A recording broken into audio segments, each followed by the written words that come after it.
All right, let's talk about something we have all felt, being tired.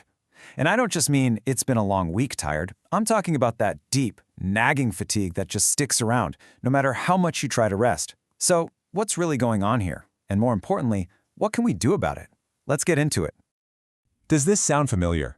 The alarm goes off and you're already dreaming about getting back into bed.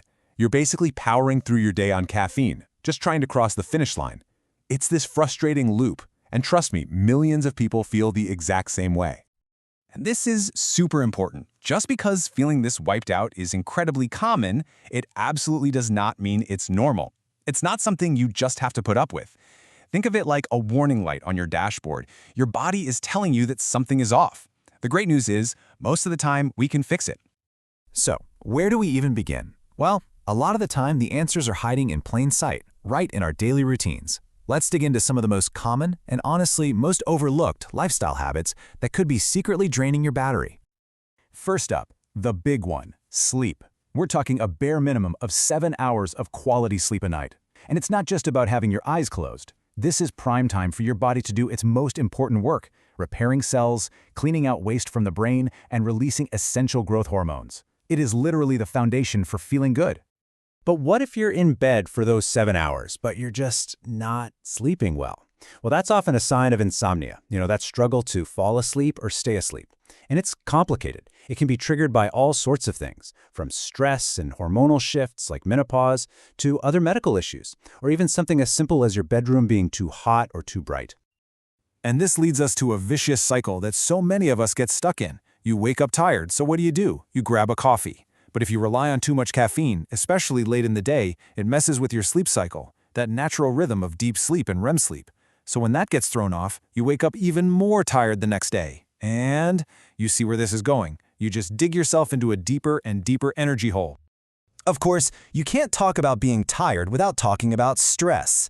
Now, a little bit of stress is normal, but that chronic, never-ending stress, that's a different beast. It can actually lead to a real medical condition called stress-related exhaustion disorder. This isn't just feeling stressed. It's a state where long-term stress can cause inflammation and even physical changes in your brain, both of which lead to that profound feeling of burnout.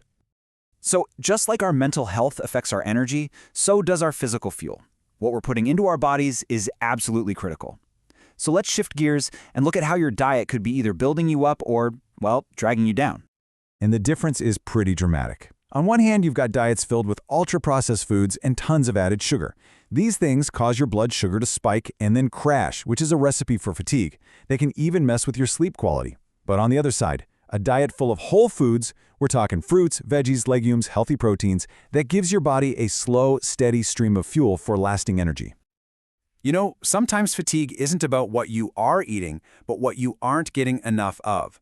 Being deficient in certain key nutrients is directly tied to feeling exhausted. Take iron, for example. It's essential for getting oxygen to all your cells.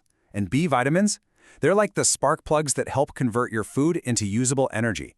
If you think this might be you, a simple blood test from your doctor can tell you for sure.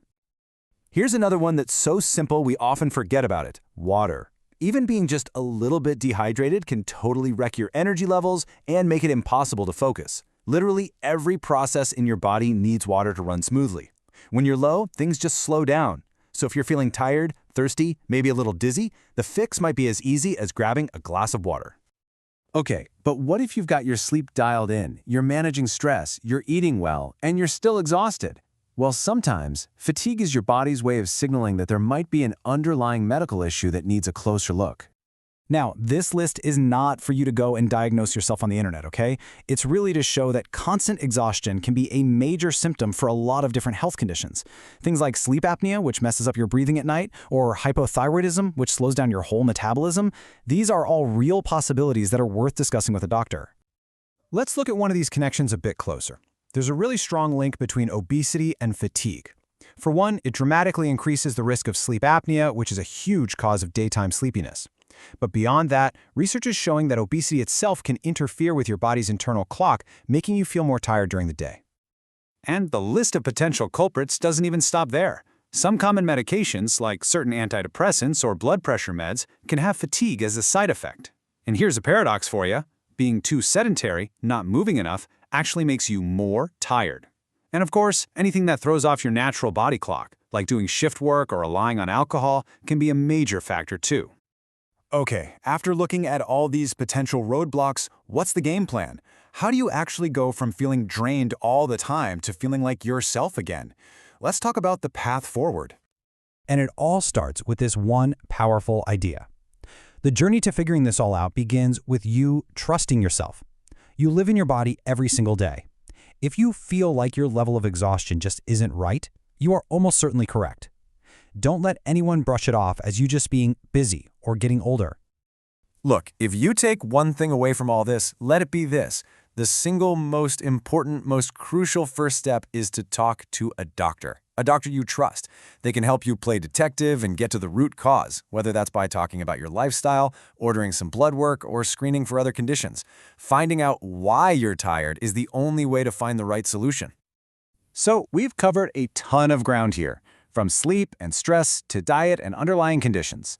And that brings me to my final question, and this one is for you. Thinking about everything we just talked about, what's the first small step you're going to take, maybe even today, to start getting your energy back?